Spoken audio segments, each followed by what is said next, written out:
So good afternoon to everybody. I come from a quite different background than most of you. I'm a development economist. I've been focusing on hunger and poverty issues since the beginning until the end of my PhD. But at the beginning of my PhD, I realized how important was to use spatial data and spatial analysis. So that's when I got into this field.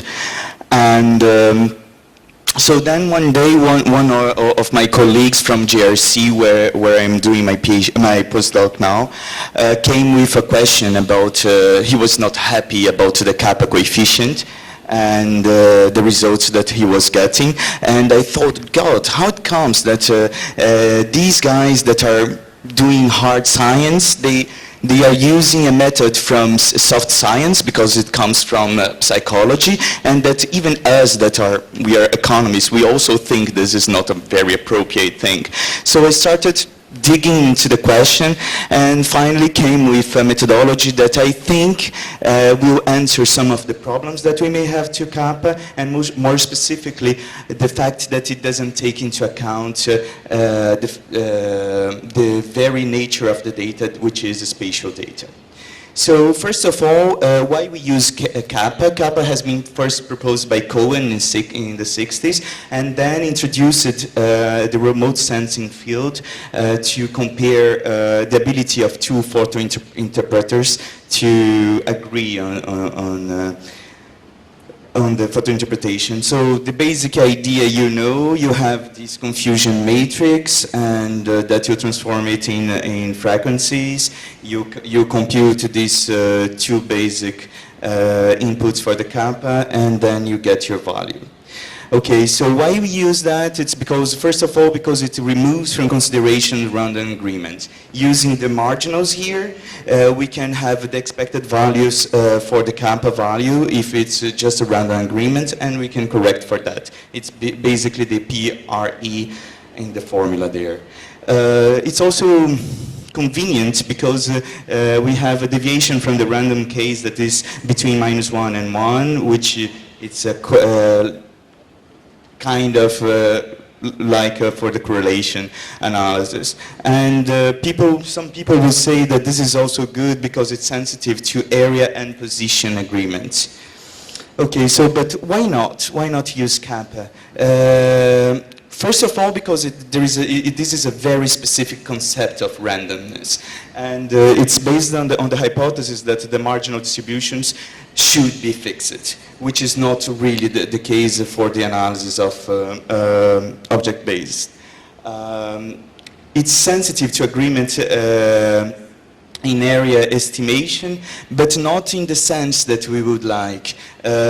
The higher is the agreement on the area estimation, and the lower is the kappa value. This is a proof that you can have on the paper, but basically, if you hold constant the agreement, the sum of the agreement, just by changing the overall agreement on the surfaces of class, let's say yes, and class no, you would decrease your kappa. So this is not really in the way we would like to go. We have a symmetry between classification and the reference, which is not what we would like in all the methods that I've seen. I've seen also this problem, this symmetry between the classification and the reference. And here I'm in another framework where I consider the reference to be the truth. I know that there is this discussion as we cannot really consider, we know there are some problems in the reference, but I would like my methodology to be somehow asymmetric in this point of view. And of course, the kappa is not spatial. We only have the overlap characteristics, but we have no other kind of analysis that take into account the spatial nature of the data. So how can we show it? So a very simple case where we have two classes. This is the reference, okay, one class, blue class, and the white class. Then we have our classification that has the yellow class somehow shifted, and then we can have this, we can obtain this kind of result that is summarized in the confusion matrix, the red and the dark blue being the agreement areas, and the others being the disagreement. Well, for all these cases, we will have exactly the same kappa value. We've built this in order to get the same kappa value. And these were one of our concerns. First of all, here that we have the shift of the light blue area. So this is far. This should not be as good as this one. Okay, here we have also the same kappa value between this one and this. All of them are 0.6. But you see that the light blue points, they are randomly dispersed over the whole area, where they are at least just around the area that we want. So we would like this one also to be better.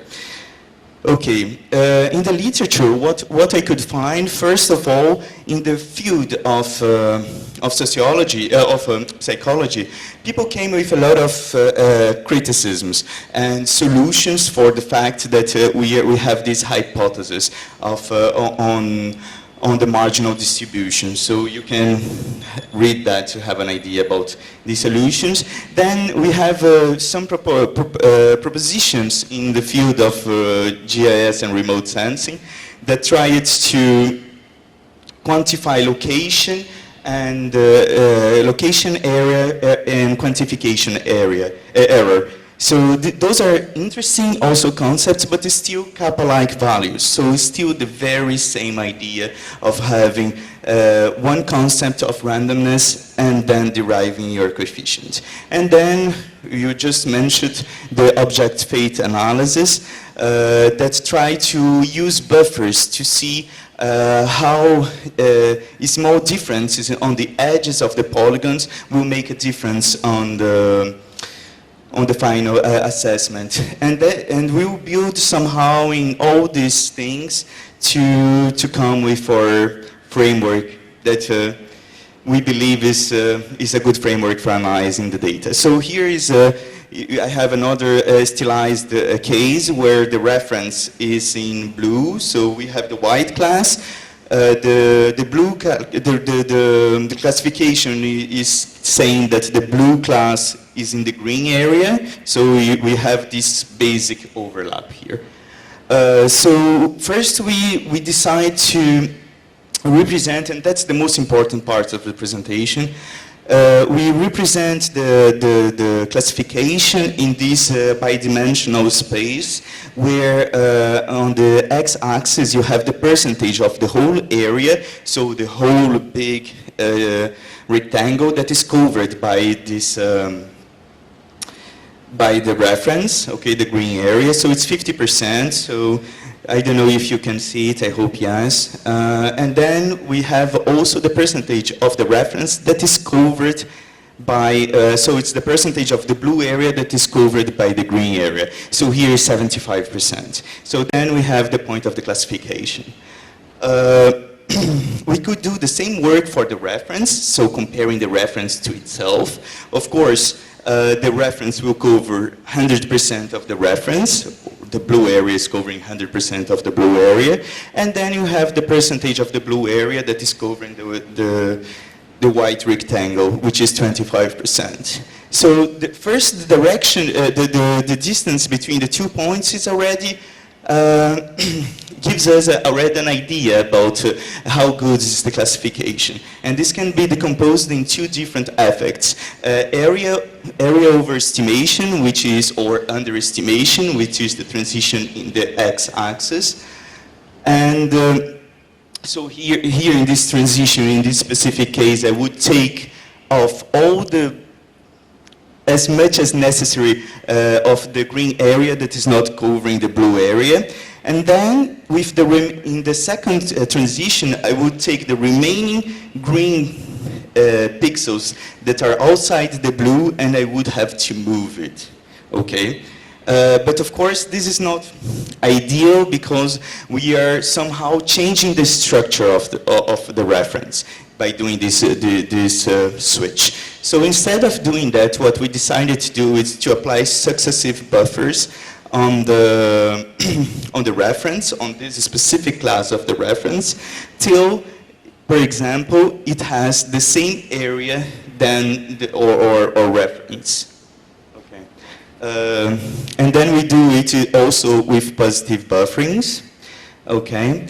And then we can do it all over the space. And then we get what we call a buffer function.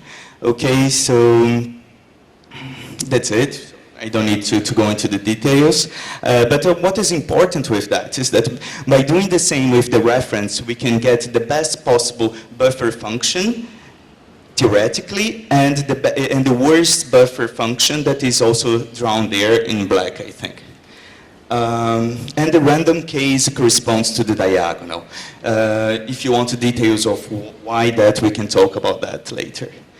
Okay, so we have some properties of this curve that I will not go through all of them because we don't have so much time, but basically that, increasing but not strictly, random case corresponds to the diagonal, best and worst spatial patterns are defined. Okay, it's insensitive to change on marginal distribution, so only location matter. The idea here is that under and over estimation of the area is a trivial thing to be measured, so we don't need our coefficient to take this into account. So sensitive to missed and false objects, that's it. And what's the very important property afterwards is that the first derivative of this curve implies a probability map. I will show it to you. So here are our 5 cases with the same kappa, and you see how the curves change. So the curve here changed because we were missing this blue big polygon, so that's why the shape goes up at the end. Okay, and well, I don't have the time to comment all of the curves, but then these can be generated. So then from that, we would like also to summarize all this information in one simple index. We propose 2 indexes that basically rely on the area under this curve, which should be maximized. Okay, I will not go into the details neither, but basically the random case with this very simple formula using the area AC degree 1. We have a random case that corresponds to 0, the perfect agreement to 1, but this can only be obtained with very small classes, so it's basically trying to find the needle in the haystack.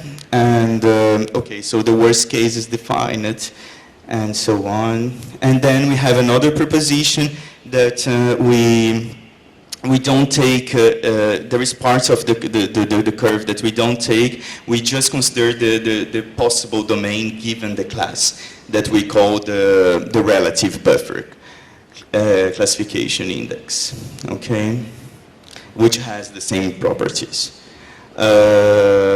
So here are our buffer index, normalize the index there on the top, and you see that this one that we thought was better than this one has a better coefficient, and we can have a look also on the coefficients of the others, and this one being the better option, because despite the fact that we are missing a lot of objects, the object that we are trying to find, the spatial structure of this object is somehow present in the data.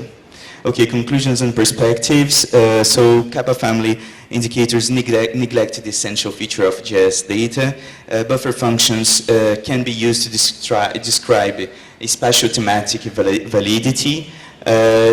And we try to do it in a sound theoretical framework with a spatial definition of the best, worst, and random cases. From that we could derive probability maps, which I didn't show it to you. Yeah, the probabilities maps were here on the back, down here. And that's it. So, and we are working on the generalization for validation with points, but should not be a problem. And yeah, then we have sampling considerations of the probability map. So this, just to let you know, this has already been implemented on MATLAB and applied to the case that was creating problem to our colleague in GRC. Thank you.